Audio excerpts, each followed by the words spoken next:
Imagine this.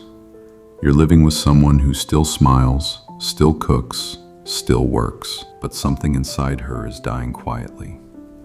A storm you can't see, a hunger you don't understand, a restlessness she pretends she doesn't feel. And one day, the woman you thought you knew looks at you like a stranger, not with hate, but with emptiness. This is the story no one wants to talk about. What actually happens to many women when they cross 40, and why it silently destroys families. This isn't about blaming women. It's about understanding a psychological transition so intense, so invisible, that most relationships never survive it. Because when a woman hits her late 30s and early 40s, something shifts in her mind, her identity, and her emotional wiring. Not overnight. Slowly, quietly, dangerously. And men often notice it only when it's already too late. For years, she defined herself through roles: wife, mother, caretaker, beautiful, desired, the center of attention in her 20s, the admired professional in her 30s. But at 40, life stops clapping for her. People stop noticing her presence. Compliments slow down. Her phone gets quieter.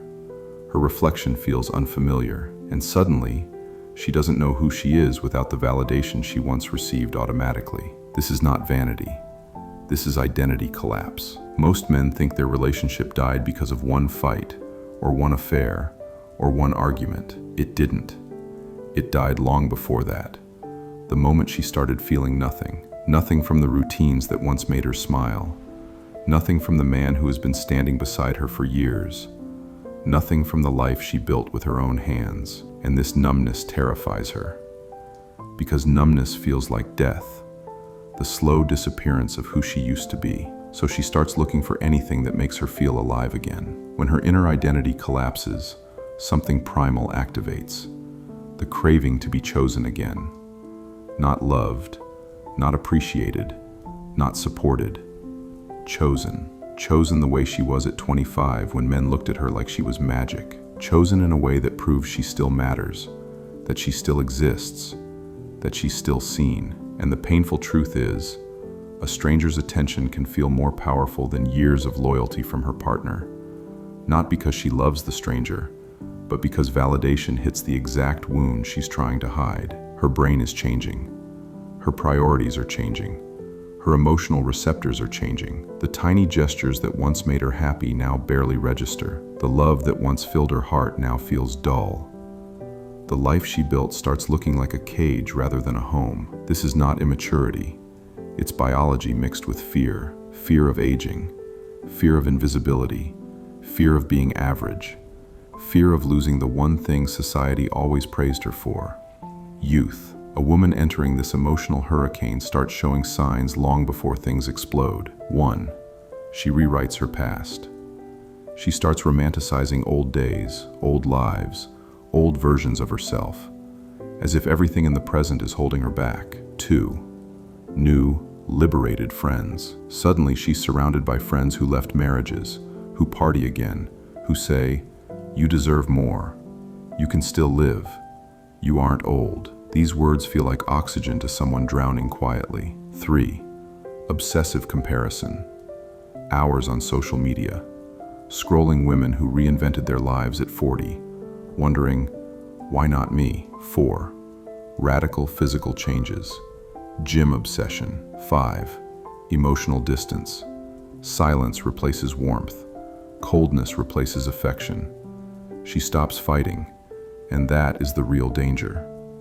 If a man had a breakdown, society would say, fix your responsibilities, take care of your family. But when a woman struggles at 40, society cheers her breakdown like a victory.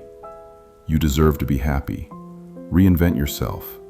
Leave anything that doesn't serve you. Even if what she's leaving is her home, her partner, her children.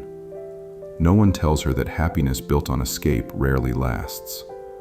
By the time a man realizes what's happening, she is already detached emotionally.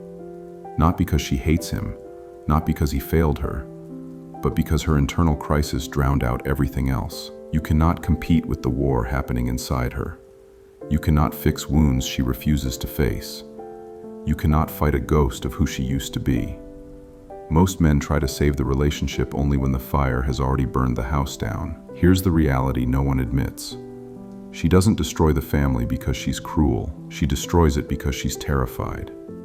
Terrified of aging, terrified of fading, terrified of being ordinary. She chases one last moment of feeling special, even if it costs her everything. And when the illusion fades, when the adventure ends, when reality returns, she often realizes the price was far higher than she ever understood. This isn't about men versus women. It's about a stage of life where fear and identity collide, and families become collateral damage. In the end, the crisis isn't about beauty, age, or attention. It's about one silent question echoing inside her. Who am I now, when the world stops looking at me?